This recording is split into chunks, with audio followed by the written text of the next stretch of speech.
இது பெரும் வியாதி. பெருவியாதி அப்படின்னு சொல்லுவாங்க.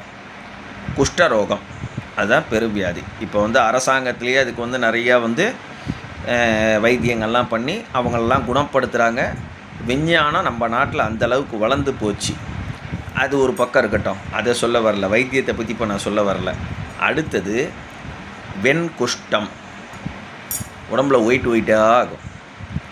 இது யாருக்கு வரும் அப்படின்னு கேட்டால், வீட்டுக்குள்ளே யாராவது வந்துட்டால் அவளுக்கு ஒரு டம்ளர் காப்பி கொடுக்கணுமே. எப்படி? அவளுக்கு ஒரு டம்ளர் காப்பி கொடுக்கணுமே அப்படிங்கிறதுக்காக வீட்டுக்குள்ளே இருக்கிறவளுக்கு மட்டும் 2 பேராக உள்ளே போய் சாப்பிட்டு வருவாளுங்க, காப்பி குடிச்சிட்டு வருவாளுங்க. வெளில கெஸ்ட்டு உட்காந்துட்டு பேசிகிட்டு இருப்போம், பச்சை தண்ணி கூட கொடுக்க மாட்டாளுங்க.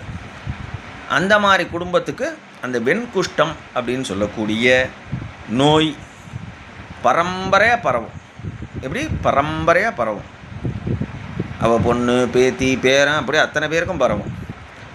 அதில் ஏதாவது அத்தி பூத்தா மாதிரி 5 புள்ள இருக்குது, இல்லை 5 பொண்ணு இருக்குன்னா அதில் ஒருத்திக்கு மட்டும் இல்லாமல் இருக்கும். அவள் பாக்கியசாலி. அப்போ அந்த பையன், ஒரு பையனுக்கு மட்டும் இல்லாமல் இருக்கும், அவன் பாக்கியசாலி. அவனுடைய கர்ம வினை, அவனுடைய புண்ணியம் அவனை காப்பாற்றிருத்துன்னு அர்த்தம். அதனால் உண்மையாக இது ஏன் இந்த டாபிக் அந்த மருமகள்னு சொல்லிட்டு சொல்கிறேன்னா, நீங்கள் இந்த மாதிரி ஒரு அல்பத்தனமான ஒரு குடும்பத்தில் பொண்ணு